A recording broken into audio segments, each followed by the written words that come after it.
How many of you were here the night David Vatter introduced us to this little contraption?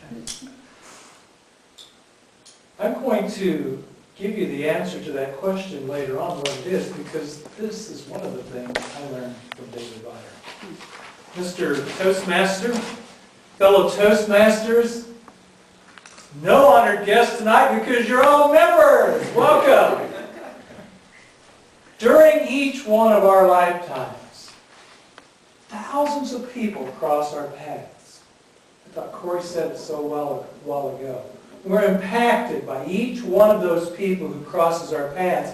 And I think each of our lives are shaped, and our personalities shaped just a little bit by each one of those interactions. My life, my personality was deeply impacted by David Vatter. I learned many things from David Vatter. Tonight, I'm going to share with you 3 of the things that I think are key to what I learned from him. Number 1, don't be afraid to step out of your comfort zone. Number 2, don't be afraid to share of yourself and of your possessions. And number 3, be free with your praise of everyone that you come in contact with. I first met David Vatter at a organizational meeting for Toastmasters in Plainfield, Indiana. David was probably one of the first people there, and it was obvious from the beginning that he was a little bit shy. Even in that meeting where nobody has to speak except the person demonstrating, David demonstrated his shyness. When he was called up to the lectern, his movements looked a little bit like this.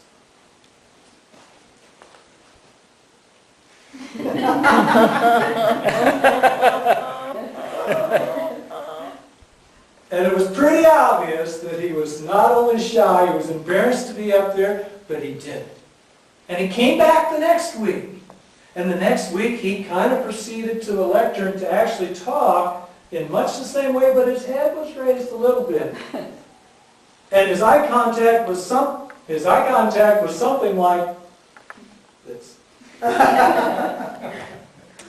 But he kept coming back. And the next week he gave a speech, as I recall, a prepared speech. And at the Plainfield Library, one side of the room is all windows. David's speech went something like this for those of us who were there. Mr. Toastmaster, fellow Toastmasters, honored guests, and his whole speech was directed at the window.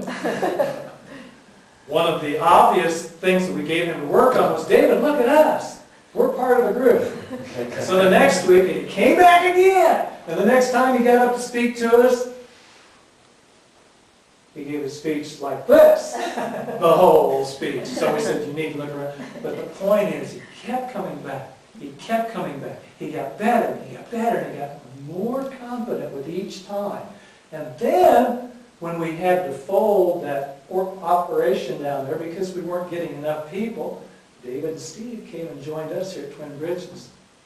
And how happy I was to see David Vatter come to our meetings and become a little more confident, a little less shy each time he got up in front of us to give a speech or to fulfill one of our roles. He shared of himself. And he shared of his possessions. David gave me this ring. Wait a minute. Not this ring. This ring. One evening, David wore one like this, and it had $100 on it. Mine only has $1. David said, would you like to have one of those? And I said, certainly. And next week, sure enough, there was one of those rings. And I went home that evening, I said, Mary Margaret, look at what I have. I said, David gave this to me. She said, no, he didn't. I gave you that. So I decided maybe I should put this in. I said, David gave this to me. David Vatter. I said, he's such an artist. He can make things out of anything. He creates these rings out of dollar bills. $100 for himself. He tells me he can make them to size. So the next week when I saw David, I said, Mary Margaret was fascinated by that ring that you gave her. And he said, don't tell her, I'll make her one. I said, okay. Not only did he make her a ring, but later on, he gave her one of these dollar rings. He gave her some other jewelry that he had prepared. He gave her coins that he had collected. In fact, he made them to us. That's not what I was wanting, but that's what we got.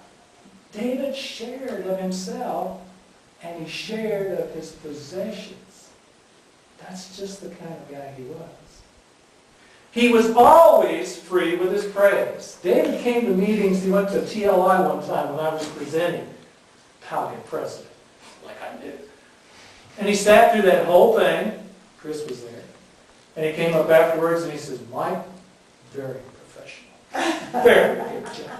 And if you recall, all of David's evaluations would be like that. Wonderful speech. Enjoyed your speech. Good speech. He was just full. He was eager to give praise to everybody that he came across. Anything he did. Now he was also quick to tell you what you could improve on. That brings me to the night he came with this. David was always looking for ways to work speeches in. By the way, I think he was on number 9. Very close to being a competent Toastmaster. He came in that evening, and he had a McDonald's restaurant sack. And I think the whole meeting, by the way, I think this may have been one of the last meetings he attended. He had a McDonald's restaurant sack. And the whole meeting went on, and I think we kind of overlooked him. And he finally raised his hand and he said, I've got something to say. Okay, David. And he says, does anybody know what this is? And he pulled this out of his sack. Out of the McDonald's restaurant sack. It's got a quarter in the middle of it. Anybody know what it is? It's a quarter pounder. That was David's joke for the evening. With props.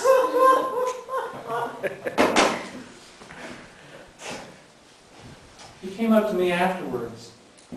He said, I don't know what role I fulfilled that evening, but I hadn't done it as well as David, I'm sure. And he said, very professional job you did this evening. He said, Mike, I'd like for you to have this.